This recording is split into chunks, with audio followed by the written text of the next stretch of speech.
Hello hello hello hello.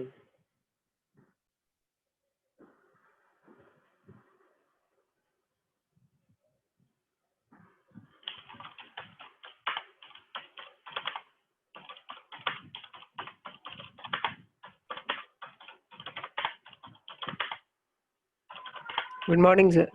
Good morning. Pradeep Kumar सबको sir हम marks कब आएगा सर? किस चीज का मार्क्स?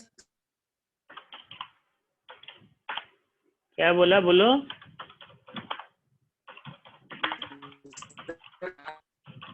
हाँ कब आएगा? प्री मिड टर्म का जोर Yes, से sir. बोलो। सुधांशु रंजन ये सब बिना क्लास लिखे हुए आना चाह रहे हैं, सबको किसी को अलाउ नहीं करेंगे।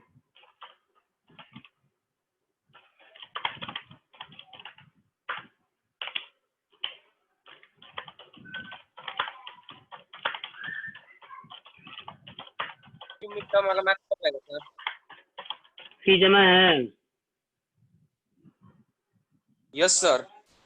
हाँ तो जिसका फी जमा होगा उसका रिजल्ट आ जाना चाहिए, तब तक क्लास टीचर से बात करोगे। हम लोग रिजल्ट सब क्लास टीचर को दे दिए हैं। Okay sir. हेलो शिवम, हाँ तुम्हारा रिक्वेस्ट ही नहीं है अभी तक तो।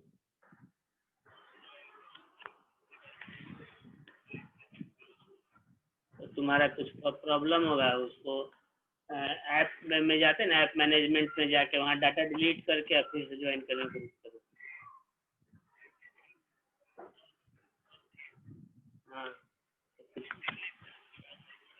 यहाँ पे आ नहीं रहा तुम्हारा। गूगल का जूम का कभी कभी होता है, मेरे भी मोबाइल में एक बार हुआ था, हम इंस्टॉल करके किए तो हो गया। उसका डाटा पहले डिलीट करो, समझे ना। ठीक।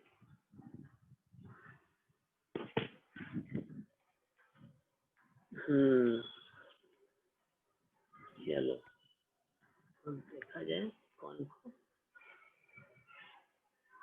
सुधांशु रंजन आ गया। चल अभी एग्जाम का डेट शीट भी आ गया है ना। आवाज आ रही है? Yes sir. Yes sir. Okay तो 18 से एग्जाम है और हम लोग का मेटल नॉन मेटल भी लेसन आएगा, इसलिए हम लोग सीधे स्टार्ट करते हैं। बीच के कोई बात अभी नहीं करेंगे, पहले जितना हो पाए उतना किया जाए। सर 19 से एग्जाम स्टार्ट है? हाँ 19 से स्टार्ट है ना? 18 से ना एग्जाम स्टार्ट है सर 19 से हम लोग का स्टार्ट है सर। 9 को मैथ है सर। 19 को। अब प्रोग्राम हम देखे नहीं है, मतलब मेन एग्जाम जो है 18 से स्टार्ट है। तुम लोग का कब से स्टार्ट है देख लोगे। उसमें एक चीज है कि डे 1 और डे 2 दिया हुआ है। तो डे 1 और डे 2 जो है, जो डे 2 है वो रिजर्व डे है। अगर कोई प्रॉब्लम किसी को होता है, प्राइवर इंफॉर्मेशन देता है, तो उसको कंसीडर किया जाएगा और वो डे 2 को एग्जाम दे पाएगा। लेकिन डे 2 को क्वेश्चन अलग होगा, डे 1 का क्वेश्चन अलग होगा। तो अगर कोई ये सोचे चालाक बनने के लिए कि डे 1 के दिन क्वेश्चन किसी अपने फ्रेंड से ले लिए और आराम से लिख उख के डे 2 को सबमिट करेंगे, तो वो नहीं होगा। कुछ अब एग्जाम के बाद छेड़ दियो तुम लोग, कुछ बता देते हैं। सब्जेक्टिव टाइप एग्जाम होगा, जिसमें कि आपको आंसर्स अपनी कॉपी पे लिखना है। घर पे पहले से पेज का इंतजाम करके रखोगे, चाहे वो सादा हो चाहे रूल्ड हो, ब्लैंक पेज होना चाहिए। और उस पे आंसर लिखने के बाद सारे पेज को सीक्वेंस फॉर्म में, सारे हर पेज पे अपना name, class section, admission number और सब्जेक्ट और उस दिन का डेट, ये सब कुछ होना चाहिए। क्या क्या होना चाहिए? Name, class section, admission number, subject और डेट, ये पांचों इंफॉर्मेशन होना चाहिए हर पेज पे। और serial number of the page, जो पेज 1 है उस पे 1, जो 2 है उस पे 2 लिख के ऐसे घेरा कर देंगे, 3 है तो 3 लिख के घेरा कर देंगे। और उसके बाद एक ऐप का इमेज टू पीडीएफ करके ऐप होता है बहुत सारा प्ले स्टोर पे, या एक हम जो मैसेज भेजे हैं उसमें सजेशन भी दिए हैं कौन सा, उसका लिंक भी दिए हैं। अभी मैसेज भेजा नहीं गया तुम लोग, अभी सर के पास अप्रूवल के लिए भेजे हैं। तो उस ऐप को इंस्टॉल करके और वो सारे इमेज का पीडीएफ बना करके और उसको सबमिट करने के लिए एक लिंक आएगा, गूगल फॉर्म का लिंक आएगा, उसमें वो फाइल अटैच करके और सबमिट कर देना है उसी दिन। और भी टाइम बताया जाए कितने देर के अंदर, क्योंकि फिर वो गूगल फॉर्म डिसेबल हो जाएगा, लेगा ही नहीं। तो ये सब काम करना है। फिलहाल हम लोगों का अभी प्रॉब्लम है कि मेटल नॉन मेटल में कुछ बाकी हम लोगों का पोर्शन, उसको खत्म करते हैं। पिछले सप्ताह में हम लोग मेटल्स का रिएक्शन पढ़े थे ऑक्सीजन के साथ, आज पढ़ेंगे हम लोग वाटर के साथ। तो जैसे मेटल ऑक्सीजन के साथ रिएक्शन अलग अलग स्पीड में करते हैं, वैसे ही वाटर के साथ भी अलग अलग उनका रिएक्शन का स्पीड और तरीका भी अलग अलग होता है। जैसे सोडियम और पोटेशियम, ये बहुत ज़्यादा रिएक्टिव मेटल हैं, तो इनको रिएक्शन कराने के लिए कुछ भी नहीं करना है। एकदम चिल्ड वाटर भी, फ्रिज से निकाला हुआ पानी भी अगर है और उसमें सोडियम पोटेशियम को डाल देंगे तो आग लग जाएगी तुरंत। आग इसलिए लगती है कि जैसे हम इसके पहले भी हो सकता है कभी बताए होंगे तुम लोगों को। एक सेकंड, थोड़ा ये जो दिख रहा है स्क्रीन पे, सोडियम और वाटर के साथ रिएक्शन करके सोडियम हाइड्रोक्साइड और हाइड्रोजन बना रहा है। पोटेशियम भी सेम काम कर रहा है। तो आग लगती है इसलिए क्योंकि ये एक्सोथर्मिक रिएक्शन है। एक्सोथर्मिक रिएक्शन है यानी कि हीट इसमें रिलीज होता है, और हीट जो रिलीज होता है वो इस हाइड्रोजन को जलाता है, न कि सोडियम को जला रहा है या पोटेशियम को जला रहा है। एक्चुअली ये हाइड्रोजन जलता है, because hydrogen is a very good fuel. तो ये जलता है और इसीलिए आग लगती है। सोडियम में आग नहीं लगती है, पोटेशियम में आग नहीं लगती है, आग हाइड्रोजन में लगती है। तो सोडियम पोटेशियम हो गया, आपको चिल्ड वाटर के साथ रिएक्शन करता है। कैल्शियम और मैग्नीशियम जो है वो नॉर्मल वाटर के साथ रिएक्शन कर लेता है, आपको नीचे यहाँ पे दिख भी रहा होगा। मैग्नीशियम रिएक्ट, ये calcium react less valently with water to form calcium. अच्छा, कोई मेटल जो है वो हाइड्रोक्साइड बनाता है और कोई ऑक्साइड बनाता है। यहाँ ऊपर में देखोगे कि एल्युमिनियम है, आयरन है, ये सब ऑक्साइड बना रहे हैं, और ऊपर वाले जो मेटल हैं जो ज्यादा रिएक्टिव हैं वो हाइड्रोक्साइड बना रहे हैं। ये प्रदीप कुमार किस सेक्शन का है जी, किसी को मालूम है? AGHJ किसी में नहीं मालूम, छोड़ो। जे, तो अगर कोई जे का है उसको बोलो कि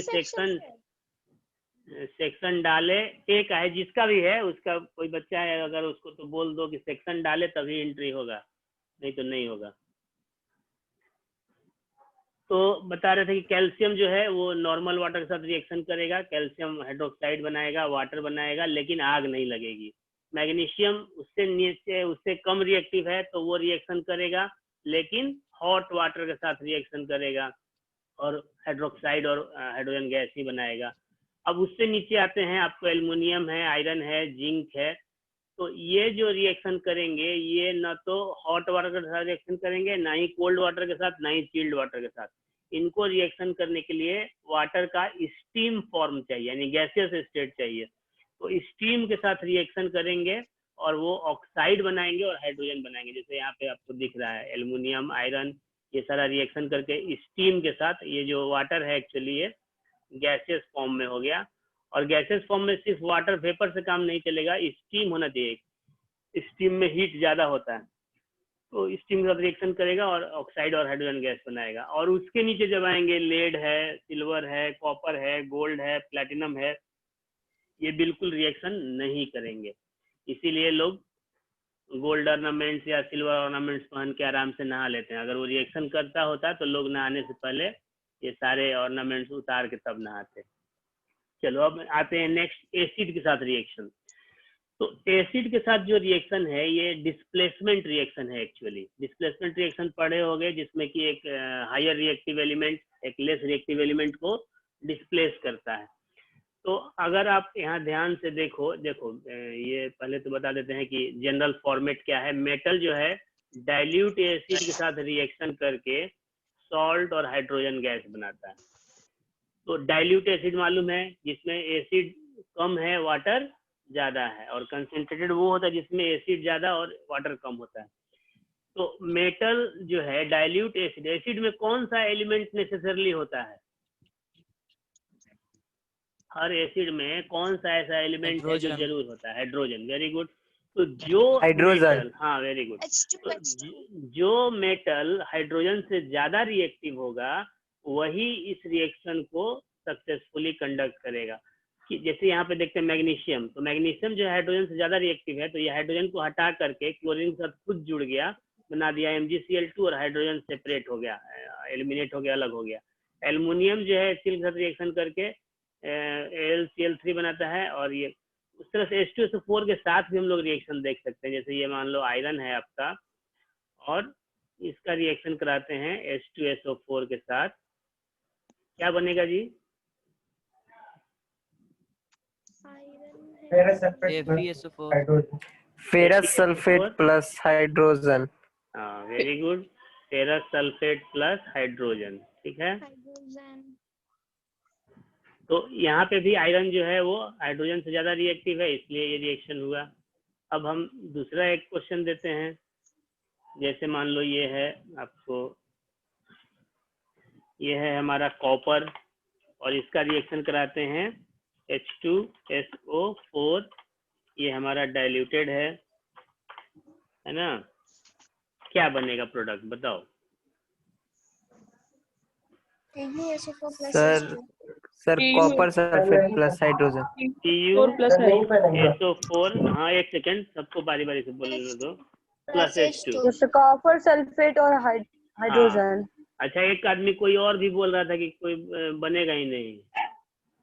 यस सर, क्योंकि सर यहाँ पे डिस्प्लेसमेंट रिएक्शन हो रहा है, तो सर इसमें जो कॉपर है हाइड्रोजन से लेस रिएक्टिव है। यस, कॉपर जो है आपको अभी रिएक्टिविटी सीरीज दिखाएंगे, तो उसमें आपको कॉपर जो है हाइड्रोजन से लेस रिएक्टिव है, इसलिए कॉपर जो है वो रिएक्शन नहीं करेगा। तो इसका आंसर जो है ये नहीं हो करके क्या होगा? There will be no reaction, ठीक है। लेकिन कॉपर को, इसी कॉपर को अगर आप H2SO4 लेते हैं, ये 8 क्लास में बताए होंगे, अगर कोई मेरे क्लास में रहा होगा तो उसको याद होगा, या दूसरे टीचर भी बताए होंगे, ऐसा थोड़े सिर्फ हम ही बताएंगे। अगर इसी कॉपर को डाइल्यूट की बजाय अगर कंसंट्रेटेड एसिड ले लेते हैं, तब आपका रिएक्शन हो जाएगा, बनेगा CuSO4 प्लस SO2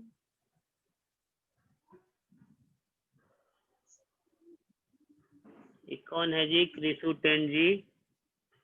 सर हम लोग की क्लास का है। ये क्या भेजा है रिमोट कंट्रोल का रिक्वेस्ट? क्रिसु है कौन? बोलो इधर बात करो। क्रिशु सर हम लोग की क्लास का है। हाँ किसी क्लास का है? अभी क्लास में है ना क्रिसु 10 जी। क्रिसु बोलो, माइक तुम्हारा ऑफ है, वीडियो तो ऑफ रखा ही है, माइक भी ऑफ करके रखा है। चलो हटाओ, टाइम वेस्ट करा रहा है मेरा। यस सर हम लोग क्लास में है अभी। तो आपको समझ में आ गया? ये बता रहे थे, देखो बीच में मेरा कट गया, अब वहां पे फिर टाइप नहीं होगा। खैर एनीवे यहाँ पे लिख देते हैं। तो Cu को साथ अगर हम लोग H2SO4 अगर कंसंट्रेटेड ले लेते हैं, तो आपका रिएक्शन होकर के बन जाएगा CuSO4, वो छोटा हो गया, प्लस SO2 प्लस वाटर। तो रिएक्शन तो हुआ, लेकिन आपका जो जनरली बनता है हाइड्रोजन गैस वो नहीं बना। तो ये कॉपर और लेड, ध्यान से सुनोगे और इसको याद रखोगे। कॉपर और लेड दो ऐसे मेटल हैं जो डाइल्यूटेड HCl या H2SO4 के साथ रिएक्शन नहीं करते हैं, लेकिन कंसंट्रेटेड के साथ करते हैं, लेकिन बनाते हाइड्रोजन नहीं है, वाटर बनाते हैं। सॉल्ट तो बनेगा ही बनेगा, साथ में वाटर बनता है। ठीक है, क्लियर? सैफ कौन? 10 जी सैफ है ना कोई? यस सर है। ठीक, तो यहाँ तक क्लियर हुआ? Yes sir. तो ये सारा ड्राइंग मिटा देते हैं, एक सेकंड। अब क्वेश्चन आता है कि ये जो 3 एसिड हम लोग जनरली नाम लेते हैं, जब भी मिनरल एसिड की हम लोग बात करते हैं तो mainly 3 acid, hydrochloric acid HCl, sulphuric acid H2SO4 और नाइट्रिक एसिड HNO3। तो हम लोग जितना भी एग्जाम्पल देखते हैं अलग अलग बुक्स में, तो HCl या H2SO4 के साथ ही दिखाया जाता है। क्या HNO3 के साथ रिएक्शन नहीं होता है मेटल्स का? तो रिएक्शन तो होता है, ठीक है, लेकिन हाइड्रोजन गैस नहीं बनता है। क्यों नहीं बनता है? जैसे मान लो कि ये यहाँ माउस पॉइंटर से ध्यान दोगे, एनोटेशन नहीं कर रहे हैं, आयरन हो गया और मान लो HNO3 हो गया, तो फेरस नाइट्रेट तो बन जाएगा, साथ में हाइड्रोजन जो बनेगा वो तुरंत वाटर में चेंज हो जाएगा। क्यों हो जाएगा? Because nitric acid is a very good oxidising agent, strong oxidising agent. Oxidising agent वो होता है जो ऑक्सीजन प्रोवाइड कराएगा, तो वो ऑक्सीजन जो HNO3 देगा वो H2 के साथ मिल करके वाटर बना लेगा। इसीलिए इस एग्जाम्पल्स में, क्योंकि हम लोग बात करते हैं सॉल्ट और हाइड्रोजन बनने की, तो वो एग्जाम्पल नहीं देते हैं। क्लियर? अच्छा, अब नीचे वाले जो मेटल्स हैं आपके, कॉपर, सिल्वर, गोल्ड, प्लैटिनम, ये रिएक्शन नहीं करते हैं एसिड के साथ। अगर रिएक्शन करते होते तो फिर एसिड रेन में अगर गहने पहन के जाते तो खराब हो जाता। लेकिन एक मिक्सचर है जिसका नाम है एक्वा रेजिया, नाम सुने होंगे लोग, इसके पहले कभी सुने हो जी नाम? यस सर सुने हैं। Yes sir. यस सर सुने। एक्वा रेजिया को रॉयल वाटर भी बोलते हैं। तो एक्वा रेजिया जो है दैट इज फ्रेशली प्रिपेयर्ड, ये हम नहीं टाइप कर पाए हैं, freshly prepared mixture of 3 volume of concentrated HCl and 1 volume of concentrated nitric acid यानी HNO3। फिर से रिपीट कर रहे हैं, aqua regia is a mixture of freshly prepared mixture of 3 volume of HCl hydrochloric acid and 1 volume of HNO3 that is nitric acid। अब ये जब दोनों को मिक्स कर देते हैं तो जो कॉम्बिनेशन बनेगा उसमें एक्चुअली हाइपोक्लोरस एसिड बनता है HOCl, और उस HOCl के साथ वो गोल्ड या प्लैटिनम रिएक्शन करता है और सॉल्ट बनाता है, AuCl2 बन जाएगा या PtCl2 बन जाएगा। अब आपको प्रॉब्लम क्या होता है कि ये जो गहनों की सफाई करने वाले जो लोग हैं, जो गांव देहात में जाते हैं सफाई करने के लिए, शहरों में भी बहुत सारे लोग जो नहीं अलर्ट हैं, अपने नहीं जानते हैं ये सब ठगी का धंधा, तो वो जब गहने साफ करने जाते हैं तो उसको वो आपके सामने वो बाउल में HCl और HNO3 मिलाएगा, गहना डालेगा उसमें। अब वो जितनी देर तक गहना रहेगा उसके ऊपर का लेयर, गोल्ड या प्लेटिनम का जो भी लेयर है, वो उसमें सॉल्ट के रूप में नीचे बैठते जाएगा, एक्सट्रैक्ट होकर के उस गहने के ऊपर से। और गहना वो साफ करके पोंछ उसके बोलेगा, कपड़े में लपेट के दे, बोलेगा इसको खोलिएगा मत, अभी 2 घंटे 4 घंटे बाद घर ले जाएगा खोलिएगा। और आपको पता चलेगा कि घर आने पे, या वो अगर गांव में करा रहे हैं तो 4 गांव पार हो जाएगा 4 घंटे में, उसके बाद खुलेगा पता चलेगा गहना हल्का हो गया, जब सोना ठग लिया या प्लेटिनम जो है वो ठग लिया। तो ये एक्वा रेजिया जो है वो ठगी में बहुत यूज होता है। इसीलिए गहने आजकल लोग जो चालाक है वो साफ करने जाते हैं तो सामने वजन करवा के देते हैं और लेते समय भी वजन करवाते हैं। चलो, या यहाँ तक में किसी कोई कंफ्यूजन, कोई क्वेश्चन? No sir, no. चलो No, अब आते sir. हैं reaction of metals with salt solution. तो ये प्योरली डिस्प्लेसमेंट रिएक्शन आ गया फिर से। जैसे ये एक सॉल्ट का सॉल्यूशन पहले से बना हुआ है CuSO4, और इसमें मैग्नीशियम का हम लोग टुकड़ा डाल दिए। तो चूंकि मैग्नीशियम हाईली रिएक्टिव में हायर रिएक्टिव मेटल है कॉपर से, तो कॉपर को डिस्प्लेस कर दिया, MgSO4 बन गया, कॉपर अलग हो गया। उसी तरह से जिंक के साथ भी हो रहा है, उसी तरह से आयरन के साथ भी हो रहा है। अगर उसी तरह से हम लोग Cu को सिल्वर ब्रोमाइड के सोल्यूशन के साथ कराएं तो Cu यानी कि कॉपर जो है वो सिल्वर से ज्यादा रिएक्टिव है, तो इस केस में भी आपको डिस्प्लेसमेंट हो जाएगा, CuBr2 बन जाएगा और Ag अलग हो जाएगा। तो ये डिस्प्लेसमेंट रिएक्शन कहलाता है। ये तो आप लोग जानते हैं, सब लेसन 1 में पढ़ा हुआ है ना जी। और ये कलर वाला प्रैक्टिकल का चीज है। Yes, जैसे कॉपर सल्फेट का सॉल्यूशन जो है हमारा ब्लू कलर का होता है, उसमें आयरन का नेल डाल देते हैं तो आधे घंटे बाद 1 घंटे बाद वो ग्रीन कलर का हो जाता है। ग्रीन कलर का क्यों हो जाता है? क्योंकि ये जो फेरस सल्फेट बन रहा है ये ग्रीन वेट्रोल कहलाता है, तो इसका कलर ग्रीन होता है। और उस आयरन नेल के ऊपर जो ब्राउन लेयर दिखता है वो कॉपर होता है। तो ये सब चीज पहले से पढ़ा हुआ है, इसमें ज्यादा दिमाग खपाने की जरूरत नहीं है। अब आते हैं रिएक्टिविटी सीरीज ऑफ मेटल्स। ये भी आप 8th क्लास में पढ़े होंगे। अगर मेटल्स को उनके डिक्रीजिंग ऑर्डर ऑफ रिएक्टिविटी में अरेंज करें तो एक सीरीज प्राप्त होती है जिसको बोलते हैं रिएक्टिविटी सीरीज ऑफ मेटल्स। अब जैसे उसमें सबसे ऊपर आपका पोटेशियम होगा, sodium, calcium, magnesium, aluminium, zinc, iron, lead, copper, lead के बाद hydrogen, copper, mercury, silver, gold, platinum.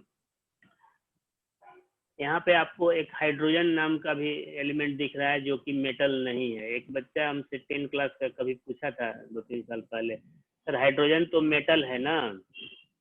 तो मेटल नहीं है, लेकिन उसको रिएक्टिविटी सीरीज में जगह दिया गया है। क्यों? कट जाएगा। हेलो,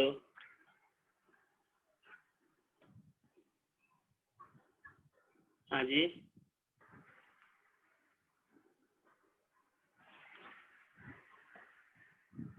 कहाँ से?